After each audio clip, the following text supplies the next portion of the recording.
Bloomberg Audio Studios.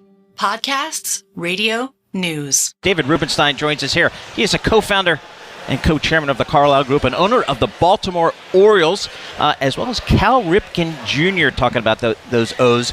Baseball Hall of Famer, founder and partner of Ripken Baseball. Gentlemen, thanks so much for joining us here. We got a lot of sports people running around. We've been talking about women's basketball, women's soccer. Let's talk a little bit of Major League Baseball.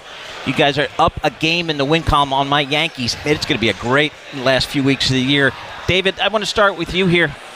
You own the Orioles here. What are you doing? Why are you buying a sports franchise? Well, in this case, I grew up in Baltimore, and I wanted to give back to Baltimore a bit, and I thought the team could maybe use rejuvenation in some way, and it's part of rebirth of Baltimore. Baltimore is trying to rebuild itself in many ways from some of the struggles it's had, and I thought a new ownership group would probably be helpful, so I did it for that reason, and obviously I hope to make money as well for myself and my investors, but it's more of a philanthropic thing on my part than anything else. And Alix, he's got a few partners there, including Mr. Bloomberg, who owns this radio program. How about that? How about that? Circular forces. Exactly. All comes back together. Cal, talk to us about the Orioles. Boy, man, I'm a Yankees fan, so I'm looking at them every day. Man, they look good. Tell us about this team.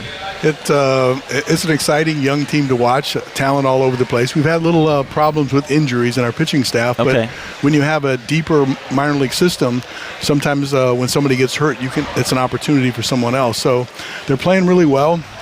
And it's interesting when many owners come in to buy a team, the thing they have to fix is what's happening on the field. In our particular case, that's the best part about the investment is that Mike Elias has done a really good job of creating an environment, a culture that knows how to win, knows how to play, and he's put talent in the system. So the good part is you just take your hands off of it and say, just keep going. And hopefully the luck factor with David will, in the very first year, we'll take that all the way to the World Series. Can I ask a really dumb question? Yes. Why is investing in sports like a good business? And I say that because at some point we're going to reach the top, right? Like there's so much money coming in. How do you know that? Well, over the last 10 or 15 years, it's been very difficult for somebody to buy a major league professional sport operation and lose money.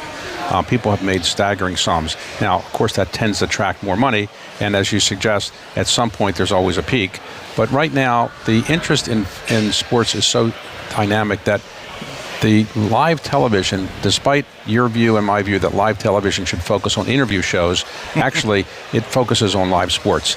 And live sports is what's keeping television alive, really. So if you take a look at the NFL, for example, I think of the 50 most watched television shows last year, 45 of them were NFL games.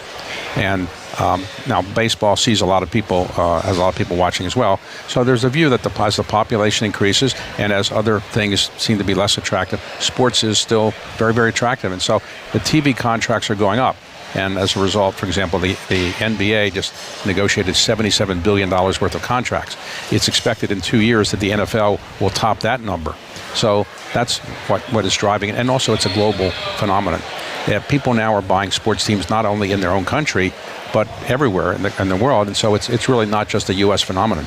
So can I have a simple, all you have to do is to look at the health of sports is to look at the salaries of the players. Yeah. And I guess I've become one of those players saying, man, I wish I played in this era. It always goes up. I mean, I'm like everybody else. It's got to top out somewhere, yet it just keeps going higher. Cal, how has the game on the field changed? The kids today that you watch at Camden Yards, still, by the way, I would argue one of the best parks in Major League Baseball, 25 years on. But how's the game changed today versus when you played? Well, I mean, the analytics have taken over, and all the data and all the information. And I was an analytical player, and I took the data from, but there's no way that I was getting all the sort of data that you can get now. And the trick is, and this is the fun part about learning, the game hasn't changed much because the diamond's the same, the bases are the same, the mound's the same. The game is played the same way. But with all this influx of new data, teams feel that they have an advantage when they extract some of the data and then use that to help them play in the game. But the secret is, how do you give the data to a player to make him a better player? And that's the part that I'm having fun with, is learning what the data affects the philosophy of how you play the game. And that's changed. And positioning on the field, different old philosophies have kind of gone out the window because they've been proven not to be effective. So it's interesting to watch the game from that perspective. But it is all about the data, the numbers. They track everything that moves on that field. It's amazing. And that's AI. That's big data coming into sports. And, Alex, I'm sure you know this, but Cal has a little record out there. He played a lot of games in a row. He never took a day off. Okay.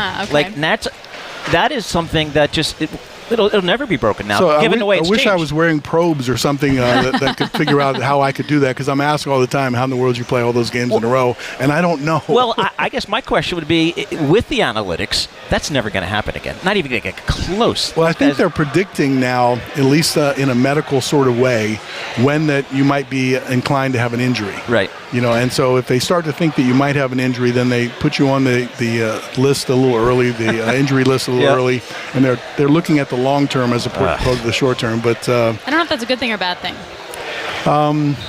There's the one thing that's hard to measure is what's inside your heart. I mean, your guts and how you go out about playing the game, how you compete. That's not measurable right now. And I think that's what drove me is when you're an everyday player, the definition of an everyday player when I played was every day.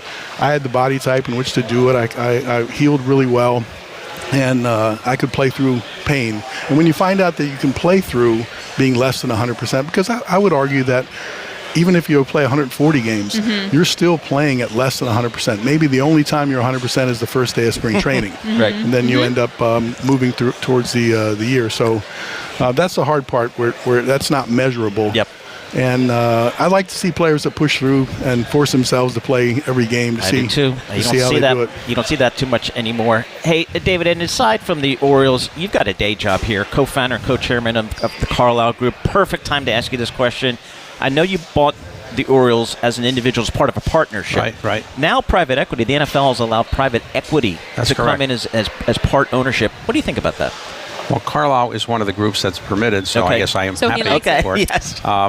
I think that it was inevitable because the prices of NFL teams have gone up so much that it's very difficult to find somebody by himself or herself who can buy a team any longer. The last team that was sold, the Washington Commanders, went for $6 billion. It's a large amount of money. Very few people can buy that by themselves. So you need to have a consortium of people to do this, and private equity is a big pot of capital sitting there. But the deals are ones where you have to be 10%. No involvement in the day-to-day management, and you have to hold for at least 6 years. So NFL is experimenting. We'll see how it goes.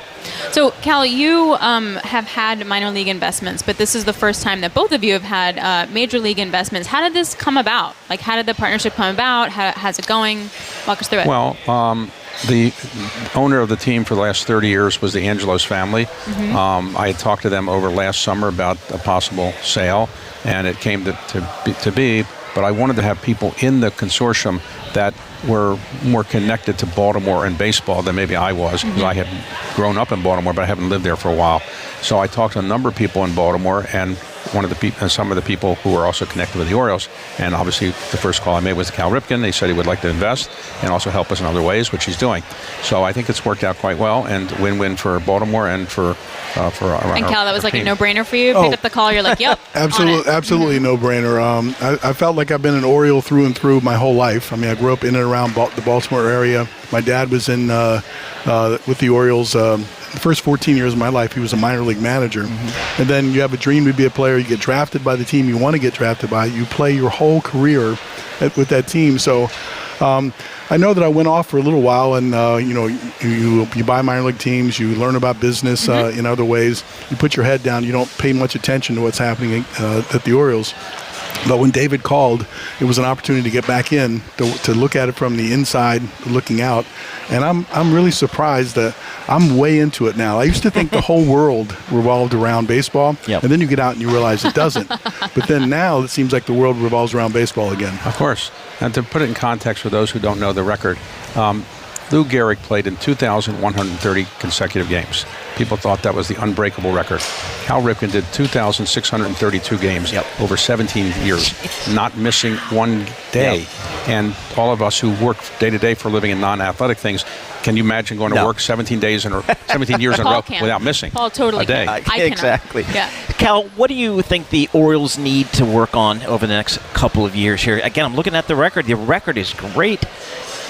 What do you think they need to work on? Is it minor league? Is it? No. We have a minor league that's stocked with talent, and you can only. I mean, if you develop 3 shortstops in the minor leagues, you can only play one of them. Yep. So many times the talent that you have in the minor leagues is used to trade to get the pieces that you need at the big league level, and the Orioles are in good position for that. They have young players that are going to be superstars, that are already superstars, and maybe the biggest challenge in the future is how do you keep them? Yeah, exactly. I mean, no salary cap here, so it's tough, like you pay 'em, tough right? to keep the star players, right? Yes. Unlike football or basketball, there's no salary cap in professional baseball, so you can get contracts that are as high as $700 million. Yep. And so it's hard for smaller cities to compete in that domain somewhat. All right, we'll have to see how that plays out. Really appreciate you two gentlemen stopping by. David Rubenstein, he's a co-founder and co-chairman of the Carlyle Group. He's now the owner of the Baltimore Orioles. And Cal Ripken Jr., the Cal Ripken Jr., Baseball Hall of Famer, founder and partner of Ripken Baseball.